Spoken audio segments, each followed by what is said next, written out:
오늘은 효율적 이타주의에 대해 이야기해볼게요. 우선 효율적 이타주의가 뭔지 정의해보죠. 넓은 의미에서 효율적 이타주의는 철학입니다. 여러분이 인생을 살아가는 데 있어 지침이 되어주는 그런 삶의 철학이라고 할 수 있죠. 또한 효율적 이타주의는 사회적 운동이기도 합니다. 지난 10년에서 15년간 효율적 이타주의라는 사회운동이 발전해왔습니다. 효율적 이타주의의 밑바탕이 되는 생각이 있는데요. 그건 바로 더 나은 세상을 만드는 게 우리 삶의 목표 중 하나가 돼야 한다는 겁니다. 그래서 이타주의란 이름이 붙은 거죠. 그럼 이번엔 효율 부분을 살펴볼까요? 우린 인생을 살면서 많은 부분에서 효율성을 추구합니다. 시간도 효율적으로, 돈도 효율적으로 사용하죠. 하지만 정말 이상한 일인데요. 우린 이타적인 행동을 할 때나 특정한 대의를 위해서는 우리 자원이 얼마나 효율적으로 사용되는지 생각하지 않습니다. 예를 들어 사람들은 구호단체에 후원할 때 후원금이 어떻게 쓰이는지 알아보지 않죠. 후원자는 사진을 통해 아이들이 활짝 웃는 걸 보고 후원한 돈이 도움이 됐을 거라 여깁니다. 또는 보호하는 데 도움을 주려고 했던 동물 사진을 봤을 수도 있겠죠. 효율적 이타주의 운동은 이런 이타적 태도를 효율적으로 바꾸자는 겁니다. 어떤 구호단체를 후원하는 게 가장 효율적으로 남을 돕는 건지 생각해보자는 거죠. 이건 중요한 문제입니다. 왜냐하면 조사 결과에 따르면 어떤 자선 활동은 다른 자선 활동보다 훨씬 효율적이거든요. 2배나 10배 정도가 아니라 수백 배나 더 효율적입니다. 예를 하나 들어볼게요. 효율적 이타주의를 잘 설명할 수 있는 예입니다. 아마 여러분도 들어본 적이 있을 텐데요. 후원금을 모집하는 단체 중 시각장애인 안내견을 훈련하는 곳이 있죠. 훈련 중인 안내견 모습을 담은 광고를 본 적도 있을 테고요. 그걸 보고 참 좋은 일이네, 훌륭한 구호단체야 라고 생각할 수도 있죠. 물론 시각장애인에게 안내견이 있으면 좋을 겁니다. 그런데 안내견을 훈련시키고 안내견의 도움을 받도록 시각장애인을 훈련시키는 데는 막대한 비용이 듭니다. 사실 조금만 조사해보면 알 수 있어요. 선진국의 경우 대략 4만 달러 정도가 든다고 합니다. 시각장애인과 안내견 한 마리가 함께하는 데 필요한 비용이죠. 그렇다면 같은 돈으로 저소득 국가에선 과연 무엇을 할 수 있을까요?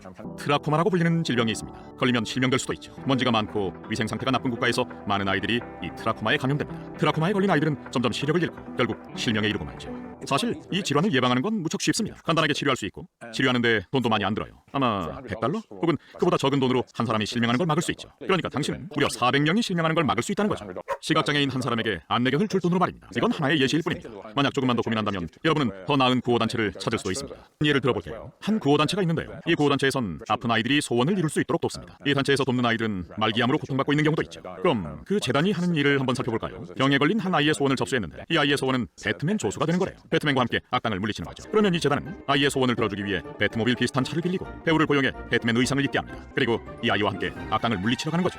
그런데 재단이 이 아이의 소원을 이뤄주는데 과연 얼마가 들까요? 무려 7,500달러가 든답니다. 이제 그 돈으로 아픈 아이가 행복한 하루를 보내죠. 그러면 그 돈으로 또 어떤 일이 가능할까요? 말라리아가 창궐하는 지역에 모기장을 배포하는 말라리아 퇴치 재단이라는 곳이 있습니다. 그렇게 말라리아를 막고 수많은 아이들의 생명을 구하죠. 조사 결과에 따르면 이 재단에 3,000달러를 기부할 때마다 적어도 한 아이의 목숨을 구할 수 있습니다. 이와 같이 여러분은 7,500달러로 두 아이의 목숨을 구할 수도 아픈 아이에게 행복한 하루를 선물할 수도 있습니다. 다들 동의하겠지만 아이의 목숨을 구하는 게 아픈 아이의 소원을 들어주는 것보다 낫죠. 하지만 아픈 아이를 돕는 건 사람들의 정서에 호소합니다. 그래서 많은 사람들이 아이의 소원을 들어주는 재단에 후원하죠. 반면 말라리아 퇴치 재단은 후원금 부족에 시달리고 있습니다. 구할 수 있는 아이를 다 구하지 못하고 있죠. 저는 우리가 이 아이들을 구해야 하는 이유를 이렇게 설명합니다. 오늘 당신은 공원을 산책하던 중이었습니다. 보통 아이들은 이 연못에서 놀지 않지만 오늘은 누군가 있는 겁니다. 아이는 수영을 못하는지 허우적거리고 그대로 두면 익사할 게 분명했습니다. 처음엔 이런 생각이 들 겁니다. 당장 연못으로 뛰어들어 아이를 구해야겠다고요. 그런데 오늘 가장 좋은 옷을 입었다는 걸 깨달은 겁니다. 그래서 이렇게 생각할지도 모릅니다. 나는 이 아이를 구할 책임이 없어. 내 아이도 아니고 내가 돌보는 아이도 아니잖아. 그냥 못 본 척하면 안 될까? 안 돼. 그건 정말 나쁜 짓이야. 그다지 위험하지도 않고 약간의 비용과 불편만 감수하면 아이를 구할 수 있잖아. 아이를 구했다면 정말 좋은 일을 한 겁니다. 하지만 그런 상황에서 아이를 구할 수 있다면 여러분이 다른 나라에서 죽어가는 아이들도 구할 수 있다는 걸 생각해봐야 합니다. 눈앞에 있는 아이의 생명과 멀리 있는 아이의 생명엔 대체 어떤 차이가 있나요? 당장 눈앞에 있는 아이를 구하지 않는 건 잘못된 일이지만 멀리 있는 아이에 대해선 신경 쓸 필요가 없다고 할 건가요? 전 둘 사이에 차이가 없다고 생각해요. 두 아이 모두 내게 낯선 타인입니다. 하지만 모든 아이의 생명은 똑같이 귀하고 똑같이 중요하죠. 물론 심리적인 요인이 있다는 건 저도 이해합니다. 멀리 있어서 눈에 보이지 않는 아이보단 눈앞에 보이는 아이에게 더 마음이 가는 게 당연하죠. 하지만 우리에게 그런 특성이 있더라도 가장 효율적인 방식으로 타인을 도와야 한다고요. 그리고 그 방식이 먼 나라에 사는 사람들을 돕는 거라면 당연히 그렇게 해야 합니다. 가장 큰 도움을 줄 수 있는 곳을 도와야 한다는 거죠. 세계은행에서 정한 극빈곤선은 하루에 2달러 정도입니다. 연간 소득으로 따진다면 한 750달러쯤 되죠. 그리고 전 세계 인구 중 7억에서 8억 명이 극빈곤선 이하의 소득으로 살아가고 있습니다.